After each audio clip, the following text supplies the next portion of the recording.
Agora, a Bíblia lida e explicada, com Alain Amorim. Para quem quer ouvir a Palavra de Deus de forma simples e compreensível.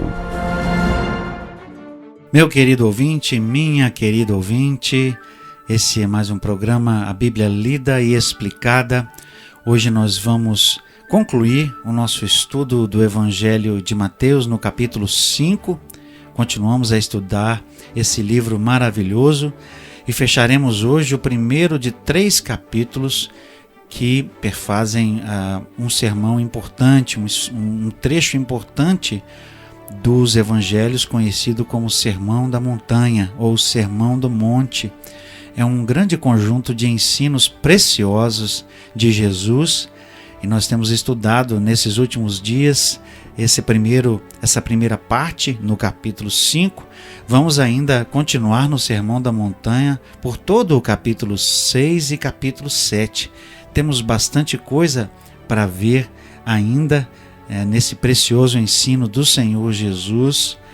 E lembrando que Jesus estava aqui trazendo uma nova postura para os seus discípulos. Continuando então o nosso estudo do capítulo 5 e fechando esse capítulo, eu quero que você abra a sua Bíblia em Mateus capítulo 5, a partir do verso 43 até o finalzinho do capítulo, versículo 48. Assim lemos na palavra de Deus: Ouvistes que foi dito, amarás o teu próximo e odiarás o teu inimigo.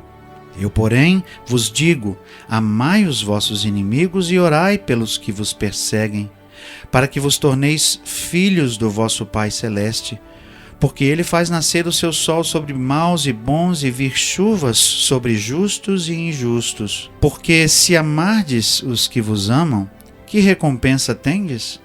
Não fazem os publicanos também o mesmo?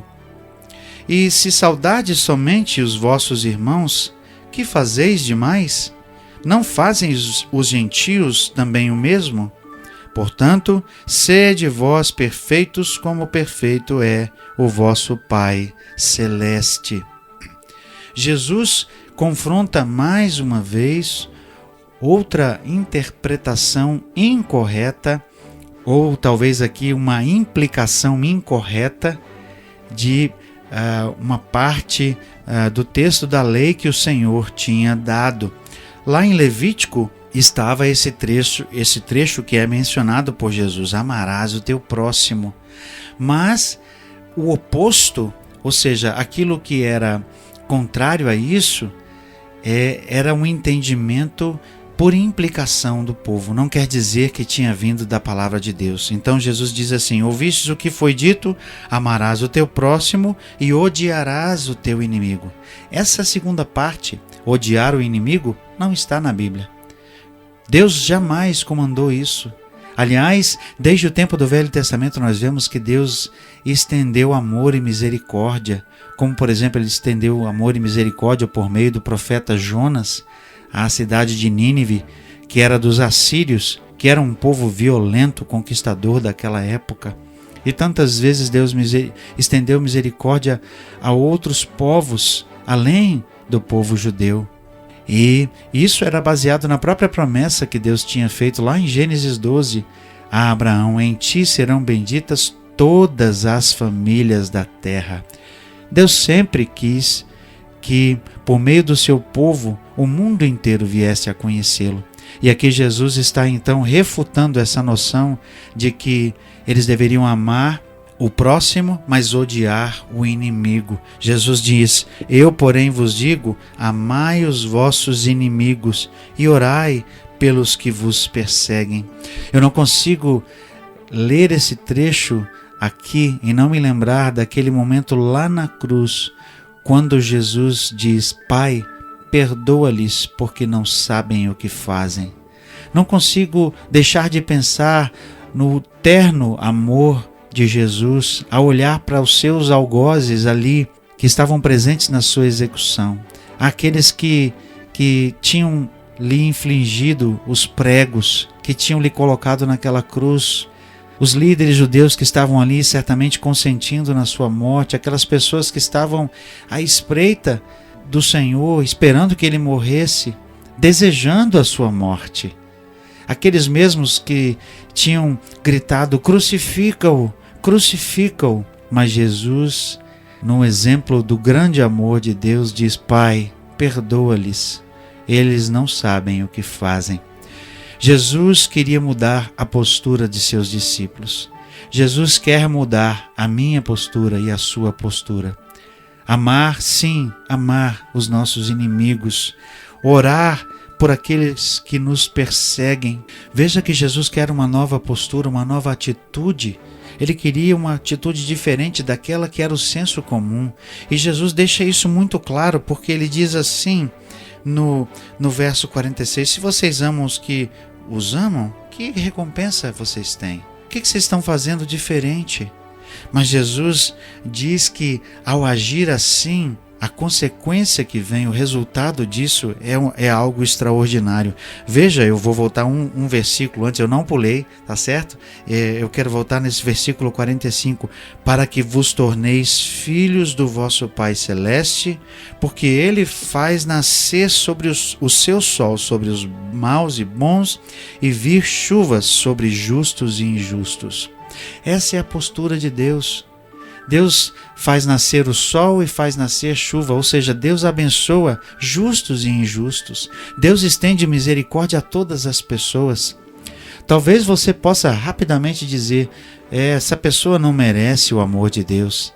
Talvez você possa dizer assim: essa pessoa não merece nem o sol que brilha sobre ela, ou que a chuva venha e abençoe seus campos. Essa pessoa é ruim. Mas Deus, como prova da sua misericórdia, como prova do seu amor, abençoa mesmo aquelas pessoas que são injustas. E fazendo assim, nós seremos chamados filhos do nosso Pai Celeste. É isso que Jesus diz. Jesus queria mudar a atitude que era comum naquela época e que talvez seja comum até hoje. Amem só aqueles que amam vocês. Amem somente aqueles que estão próximos e que alimentam amor por vocês. Os seus inimigos odeiem. Essa que era a atitude daquela época, e essa muitas vezes é a atitude comum hoje. Mas Deus quer que nós hajamos diferente. Jesus queria que nós tivéssemos uma postura diferente, porque Ele questiona: se amardes o que vos amam, que recompensa tendes? Não fazem assim os publicanos? Os publicanos daquela época eram pessoas odiadas, eram pessoas desprezadas da sociedade judaica, eles eram de fora, eram desprezadas. Mas, na verdade, os judeus estavam agindo exatamente como eles. E Jesus queria que isso fosse mudado. Se saudardes somente os vossos irmãos, que fazeis demais? Não fazem os gentios também o mesmo? Os gentios aqui são aqueles que não tinham o conhecimento de Deus, ou seja, pessoas que não serviam a Deus.